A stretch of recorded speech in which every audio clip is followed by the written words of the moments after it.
ఏం చేయాలి? ముందు సరే నీ సంగతి తర్వాత చెప్తా. పావు కిలో పచ్చిమిరపకాయలు పరపరాలు వేశాను, మంటెత్తిపోయినాను. కమాన్ అర్జెంట్ గా సిటీ బాకి లేకపోతే ఈ షాప్ లో ఏం పట్టుకెళ్ళిపోతానో నాకు తెలియదు. అయ్య బాబు ఇందా మూర్తి గారు కావాలంటే వీసీఆర్ పట్టుకెళ్ళండి, లేకపోతే మా శర్మ గారు చూపించట్టుగా ఈ కెమెరా పట్టుకెళ్ళండి. ఇదిగో ఆ క్యాసెట్లన్నీ పట్టుకెళ్ళండి, నా షాప్ అంతా పీకేయండి.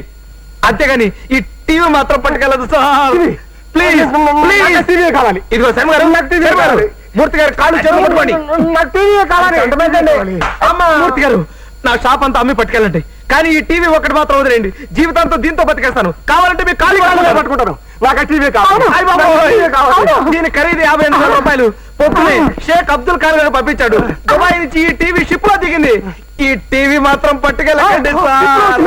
అయితే పట్టు సైకిల్ పట్టుకుంటున్నా.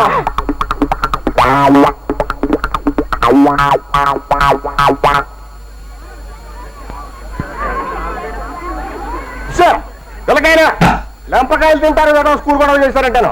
ఎవరిలాగా వాగుతుంటాడు. ఏంటి అలరే? నువ్వు అలరే తప్పుకోపో. స్టీరింగ్ మారైపోద్ది.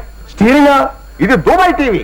దుబాయ్ టీవీ అయితే బొమ్మ 2 పక్కలు కనిపిస్తుంది. అది కాదు. ఏది కాదండి, నువ్వు కూర్చోండి. దగ్గర వచ్చేసింది. అది కాదు, దీని సెటప్ అంతా వేరు. నీకు తెలియపోతాను. నోరు మూసు కూర్చో. మెయింటైన్ చేయడు. ఇప్పుడు నేను టీవీ ఆన్ చేస్తాను, అంతా చూడండి. సైలెన్స్. ఇప్పుడే స్విచ్ ఆన్ చేశాను. మొదట సౌండ్ వస్తుంది, తర్వాత బొమ్మ వస్తుంది. ఆ బొమ్మల్ని చూసి మీరు రెచ్చిపోయి విపరీతంగా డాన్స్ చేస్తారు. చూసుకోండి చూసుకోండి. అమ్మ దీని మీ టీవీ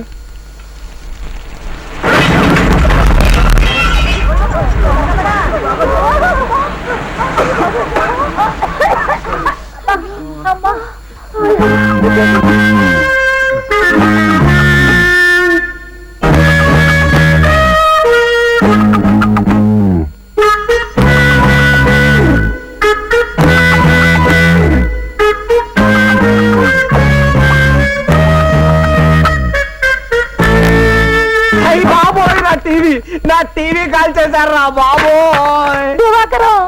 ఏంటి గొడవ? ఆ గొడవ కాకపోతే ఏంటండి, ఇదేమన్నా మామూలు టీవీయా? దుబాయ్ స్పెషల్, ఖరీదు 58,000. పొద్దునే షిప్ లోంచి దిగింది. ఎన్ని ట్యాక్సులు కట్టారు. మా ఫ్రెండ్ అబ్దుల్ సులేమాన్ ఖాన్ గారు అమ్మి పెట్టమని పంపించాడు. ఇప్పుడు వాడికి నేను ఏం సమాధానం చెప్పను రా దేవుడా. మూర్తి గారు ఏం సమాధానం చెప్పరు, ఏ సమాధానం చెప్పరు. ఇదిగో దివాకరం, ఏంటి గోళ? కాకపోతే ఏంటండి, నా చీటీకి నీ టీవీకి చెల్లి. కావాలంటే ఈ 2,000 రూపాయలు ఉంచుకో. నాకు వద్దండి, వద్దండి చిచ్చి. ఇదంతా నీ వల్ల వచ్చింది.